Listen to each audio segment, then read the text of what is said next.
সম্প্রতি আওয়ামী লীগের সাবেক মন্ত্রী এবং আওয়ামী লীগের সংসদ সদস্য জনাব সম রেজাউল করিমের একটি পডকাস্ট ব্যাপক আলোচিত হচ্ছে নেট দুনিয়াতে।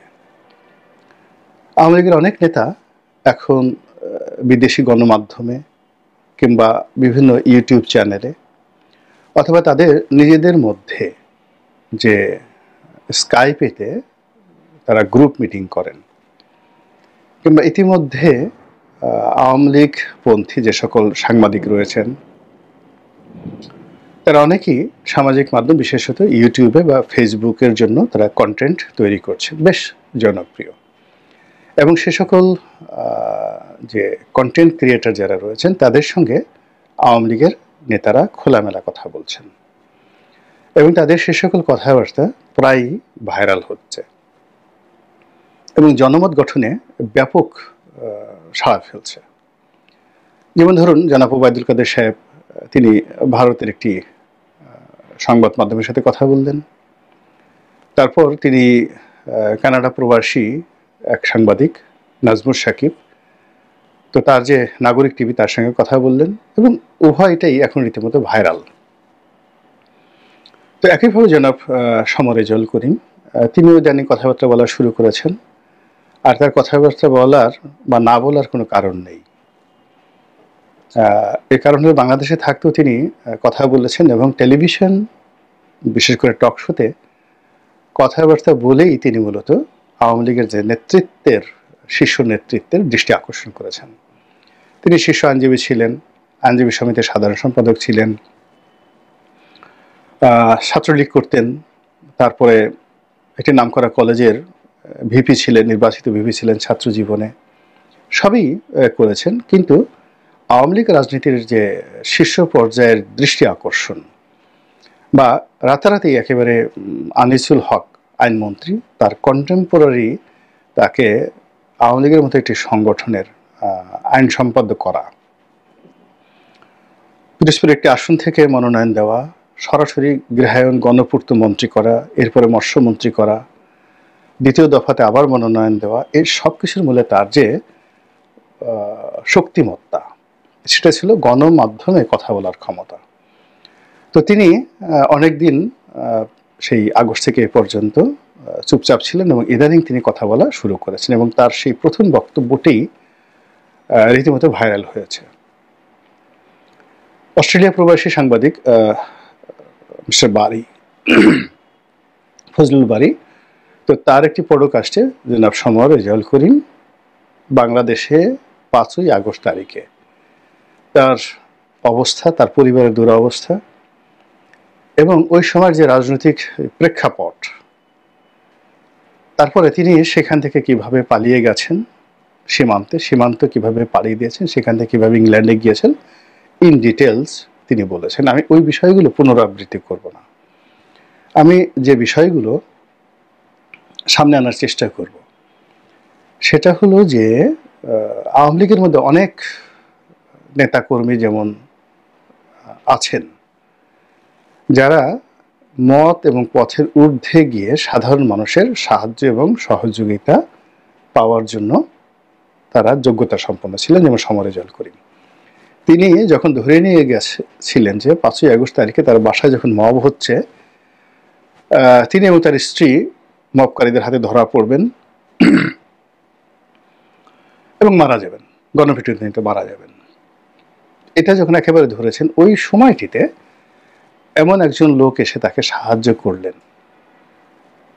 যিনি এক সময় তার কাছ থেকে সাহায্য পেয়েছিলেন, মারাত্মক আইনি সহযোগিতা পেয়েছিলেন।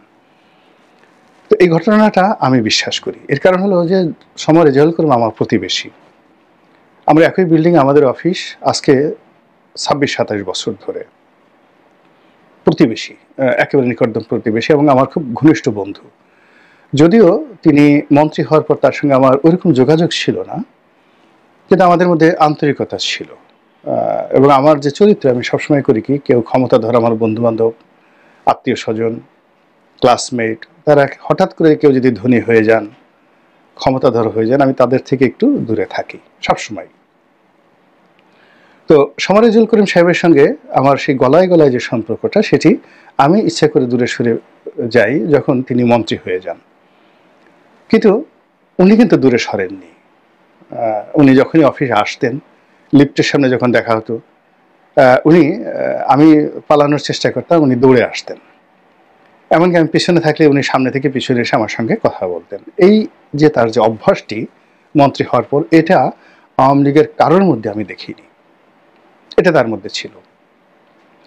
২ নম্বর হলো যে আমার বাড়িটি যখন ভেঙে ফেলে আওয়ামী লীগের লোকজন, তখন মন্ত্রী হিসেবে তিনি আমাকে টেলিফোন করেছিলেন, কথা বলেছিলেন, সহানুভূতি জানিয়েছিলেন।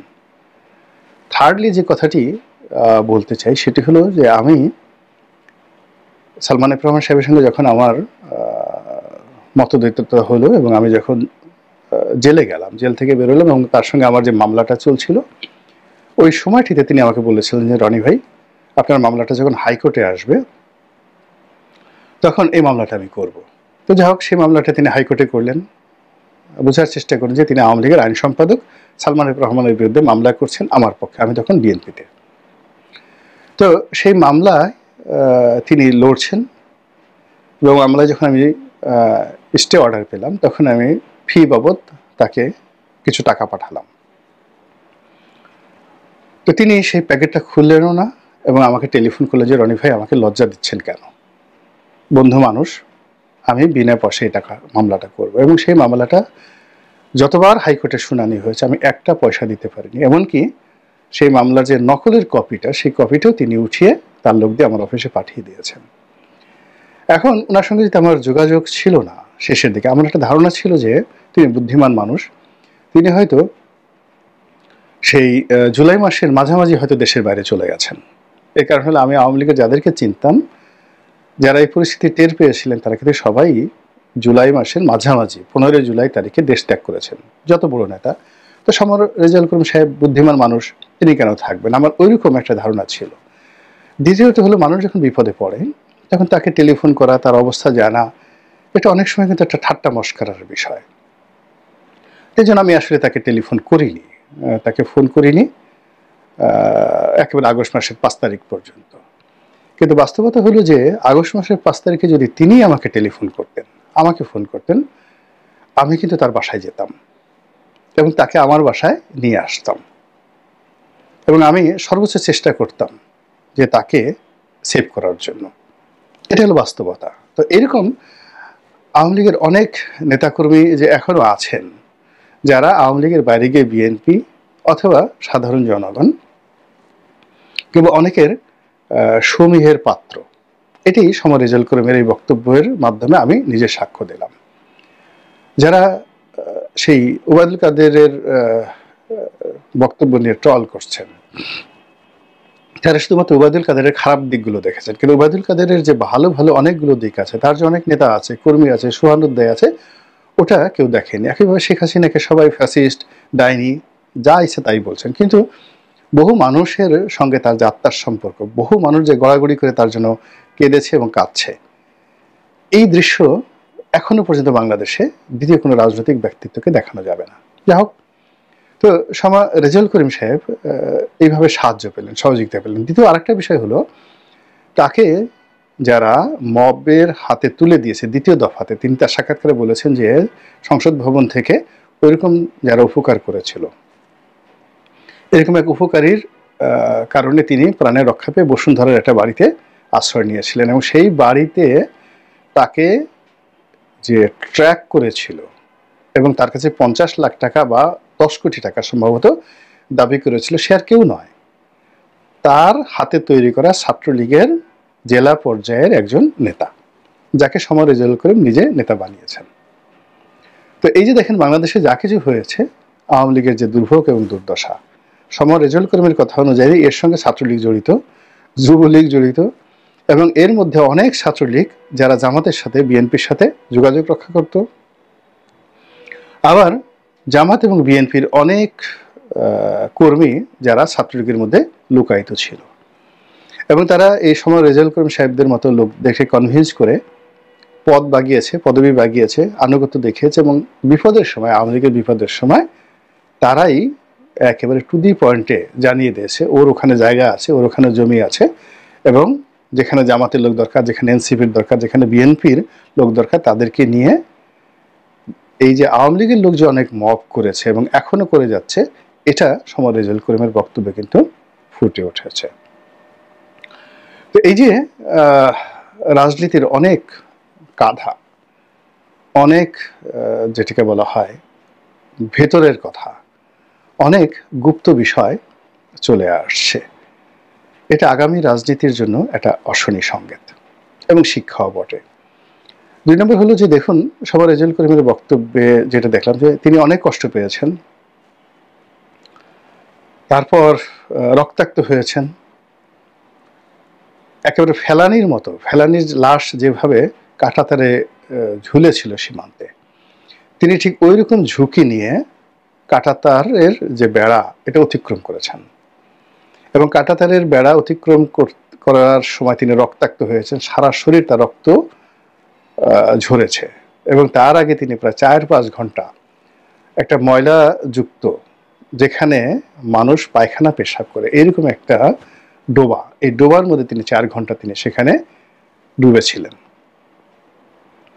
তো এত কষ্ট করে যাওয়ার পরেও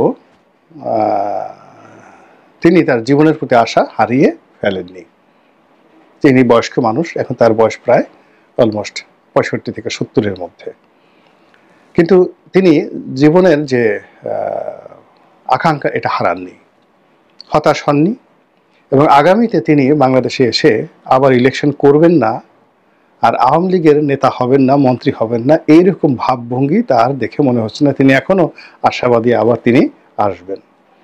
তো এখন জীবনের যে অভিজ্ঞতা এবং জীবনের যে নেতিবাচক দিক, জীবনের যে কষ্ট, এই কষ্টকে যারা ক্যাপিটালাইজ করতে পারে তাদেরকে প্রতিহত করা কিন্তু খুবই একটা কঠিন বিষয়। আওয়ামী লীগের যে সমস্ত লোকজন এই 5ই আগস্ট থেকে এ পর্যন্ত যাদের সঙ্গে আমার দেশের বাইরে কথা হয়েছে বা যারা বক্তব্য দিচ্ছেন, তাদের কাউকে আহত বাঘ মনে হয়নি, তাদের কাউকে ফ্রাস্ট্রেটেড মনে হয়নি যে না, জীবনে আর রাজনীতি করব না। বরং তারা আবার নতুন করে স্বপ্ন দেখছেন, তারা আবার অর্গানাইজ হচ্ছেন, তারা আবার যুদ্ধে, মানে একটা রাজনৈতিক যুদ্ধে অবতীর্ণ হওয়ার জন্য ব্যাপক প্রস্তুতি গ্রহণ করছেন। তারই যে নমুনা, এটা আমি জনাব সমর রেজাউল করিমের বক্তব্যের মধ্যে দেখতে পেলাম। আর এই কারণেই তার সেই বক্তব্যটা এখন রীতিমতো ভাইরাল হয়ে পড়েছে। একইভাবে জনাব ওবায়দুল কাদের সাহেবের বক্তব্য কিন্তু ভাইরাল হয়েছে। কারণ হলো, আমরা যে ওবায়দুল কাদেরকে একেবারে শেষ করে দিয়েছিলাম, সেই ওবায়দুল কাদের আবার নতুন করে কণ্ঠ দিয়েছে এবং সেই কণ্ঠ আগের চাইতে পরিমার্জিত, পরিশীলিত, পয়েন্টিভ অ্যান্ড ডাইরেক্টিভ।